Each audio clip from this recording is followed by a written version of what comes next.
ಕೊಟ್ಟಂತಹ ಹಣ ಮರಳಿ ಬಂದು ಕೈಗೆ ಸೇರಬೇಕು. ಸಾಲದ ಸಮಸ್ಯೆ ವಿಪರೀತವಾಗಿದೆ, ತೀರಿ ಹೋಗುವಂತೆ ಆಗಬೇಕು.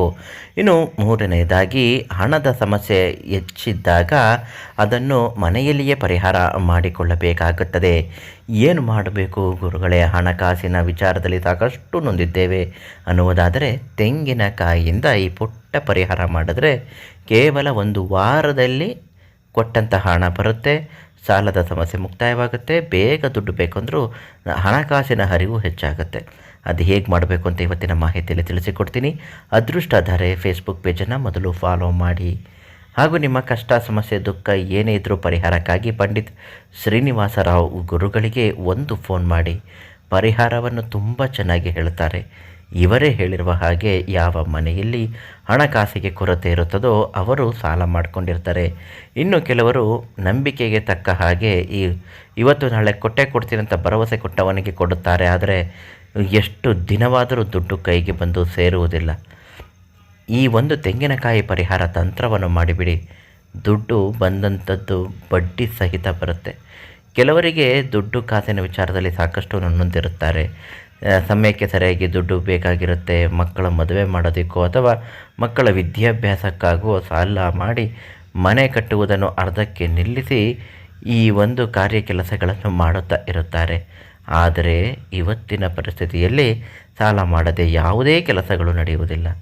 ಕೆಲವರ ಜೀವನದಲ್ಲಿ ಸಾಲವೇ ಕಗ್ಗಂಟಾಗಿ ಹೋಗಿರುತ್ತದೆ. ಅವರು ಕೇಳಿದಷ್ಟು ಬಡ್ಡಿ ಕೊಟ್ಟರೂ ಕೂಡ ಸಾಲ ಮುಗಿಯುವುದಿಲ್ಲ. ಮತ್ತು ಕೊಟ್ಟವನ್ನು ಕೋಡಂಗೆ ಈಸ್ಕೊಂಡವನು ಈರ್ಭದ್ರ ಅಂತ ದುಡ್ಡು ಕೊಟ್ಟವನ್ನು ತೆಗೆದುಕೊಂಡು ಹೊರಟೋಗಿರ್ತಾನೆ. ಇದೆಲ್ಲ ಮರಳಿ ಬರಬೇಕು ಅನ್ನೋದಾದರೆ ಒಂದು ತೆಂಗಿನಕಾಯಿಯನ್ನು ಚೆನ್ನಾಗಿ ಎಳೆದು ಅದರ ಮೇಲ್ಭಾಗದಲ್ಲಿ ನೀರನ್ನು ಮಿಶ್ರಣ ಮಾಡಿದಂತಹ ಕುಂಕುಮವನ್ನು ತೆಗೆದುಕೊಂಡು ಓಂಕಾರವನ್ನು ಮೊದಲು ರಚನೆ ಮಾಡಿಕೊಳ್ಳಬೇಕು.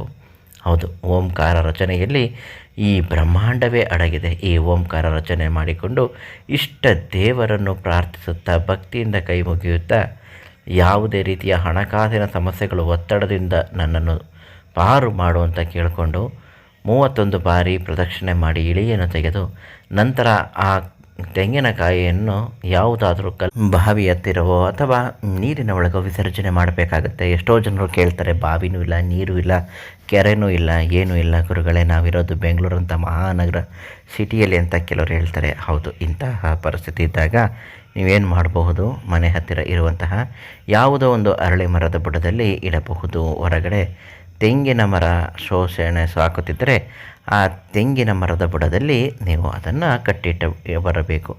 ಈ ರೀತಿ ಮಾಡುವುದರಿಂದ ಹಣಕಾಸಿನ ಅಭಾವಗಳು ಕಡಿಮೆ ಆಗುತ್ತೆ ಮತ್ತು ಮಹಾಲಕ್ಷ್ಮಿ ಮನೆಗೆ ತಾವಾಗಿಯೇ ಬರುವಂತೆ ಆಗುತ್ತದೆ. ನಿಮ್ಮ ಕಷ್ಟ, ದುಃಖ, ಸಮಸ್ಯೆ ಏನೇ ಇದ್ದರೂ ಶ್ರೀನಿವಾಸರಾವ್ ಗುರುಗಳಿಗೆ ಕರೆ ಮಾಡಿ. ಅವರು ನಿಮ್ಮ ಪ್ರತಿಯೊಂದು ಸಮಸ್ಯೆಗೂ ಪರಿಹಾರವನ್ನು ತುಂಬ ಚೆನ್ನಾಗಿ ಹೇಳುತ್ತಾರೆ. ಎಲ್ರಿಗೂ ಒಳ್ಳೆಯದಾಗಲಿ. ನಾಳೆ ಮತ್ತೊಂದು ಮಾಹಿತಿಯೊಂದಿಗೆ ಭೇಟಿ ಮಾಡುತ್ತೇನೆ.